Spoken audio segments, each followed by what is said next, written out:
इस क्वेश्चन की बात करी जाए तो इस क्वेश्चन में हमें बोल रखा था कि अरेंज करो इन मोस्ट एसिडिक स्ट्रेंथ के हिसाब से।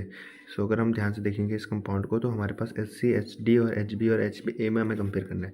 अगर हम HC में देखेंगे, अगर हम HC को हटाएंगे तो हमारे पास HC को अगर हमने हटा दिया तो यहाँ पे रेजोनेंस का है। रेजोनेंस के कारण कि हमारे पास सबसे ज़्यादा मोस्ट स्टेबल कार्बो अनायन बनेगा और कार्बन आयन बनेगा। क्योंकि देखो एसिड होता है क्या, एसिड वो होता है जो H पॉजिटिव दे दे, ठीक है। जो सबसे आसानी से H पॉजिटिव दे देगा वो हमारे पास सबसे ज़्यादा एसिडिक होगा, ठीक है, नेचर में।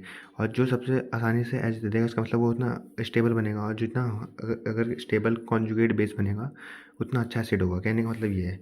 एसिड स्ट्रेंथ देखने के लिए हम मोस्ट स्टेबल कार्बन आयन और मोस्ट स्टेबल कॉन्जुगेट बेस को देखेंगे, क्योंकि वो मोस्ट स्टेबल एसिड होगा, वो आराम से H दे देगा। समझ गए? एक और बार पढ़ लेना पॉज करके, तुम्हें समझ आ जाएगा मैं क्या कहना चाहता हूँ।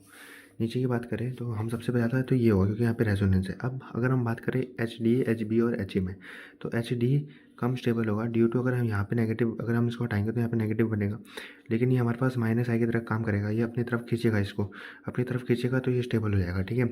अगर हम यहाँ बात करें तो जब भी यहाँ पे कुछ फैक्टर नहीं है खींचने वाला, यहाँ पे बस फैक्टर है कि ये जो कार्बन से कनेक्ट है SP वाले कार्बन से कनेक्ट है और ये SP2 वाले कार्बन से कनेक्ट है।